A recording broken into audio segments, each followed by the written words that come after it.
Halo semuanya, perkenalkan nama aku Zahra. Jadi di sini kita akan bareng-bareng membahas materi fisika yaitu listrik statis. Jadi buat kamu yang lagi cari tahu tentang materi fisika listrik statis, tonton terus videonya ya.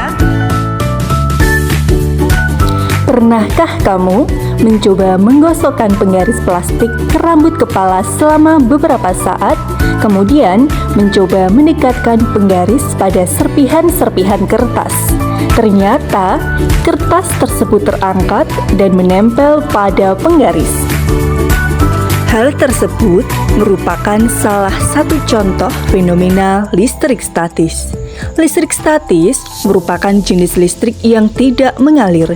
Hal ini berarti muatan tersebut hanya akan ada di benda atau materi muatannya tidak dapat berpindah.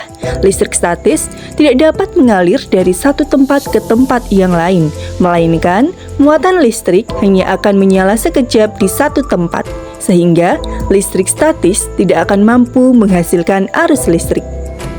Ada banyak banget contoh penerapan listrik statis dalam kehidupan sehari-hari, seperti ketika ada petir, menggosokkan penggaris ke rambut sehingga dapat menarik kertas-kertas kecil. Dan masih banyak lagi contoh penerapan listrik statis dalam kehidupan sehari-hari. Selanjutnya, kita akan membahas mengenai hukum Coulomb. Hukum Coulomb ditemukan oleh Charles Augustin de Coulomb, seorang ilmuwan fisika asal Perancis pada tahun 1785. Hukum ini merupakan hasil penelitiannya terhadap hukum tolakan listrik yang dilakukan oleh ilmuwan Inggris Joseph Priestley. Bunyi hukum Coulomb adalah apabila terdapat dua benda bermuatan listrik, maka akan menimbulkan gaya di antara keduanya, yakni tarik-menarik atau tolak-menolak, yang besarnya akan sebanding lurus dengan hasil kali nilai kedua muatan dan berbaling terbalik dengan kedua jarak antara dua benda tersebut. Dan berikut akan aku jelaskan mengenai gaya Coulomb dan hubungannya dengan hukum Coulomb.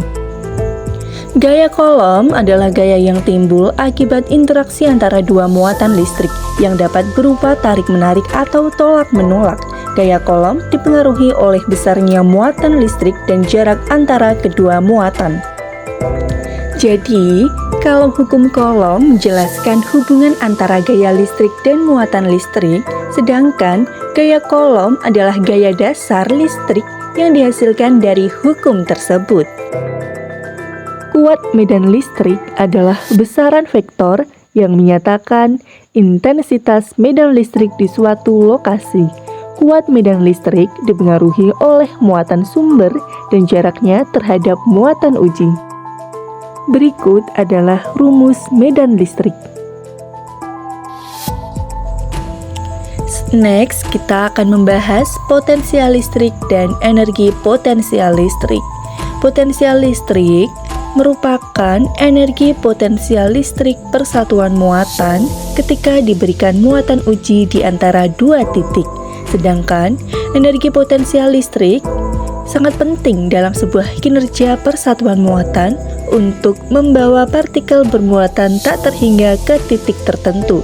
Sementara itu, potensial listrik memindahkan muatan tak hingga ke sumbernya. Kapasitor adalah komponen yang menyimpan energi listrik dalam bentuk medan listrik. Kapasitor terdiri dari dua konduktor terpisah oleh bahan dielektrik. Kapasitansi dari kapasitor didefinisikan sebagai C sama dengan I per V, di mana C merupakan kapasitansi, I merupakan muatan pada kapasitor, dan V merupakan tegangan antara konduktor. Dan selanjutnya adalah penjelasan mengenai energi kapasitor. Energi kapasitor merupakan energi yang disimpan dalam kapasitor dan dapat dihitung dengan U sama dengan setengah CV kuadrat, di mana U sama dengan energi yang disimpan, C sama dengan kapasitansi kapasitor, dan V merupakan tegangan antara konduktor. Dan berikut merupakan contoh aplikasi dalam kehidupan sehari-harinya.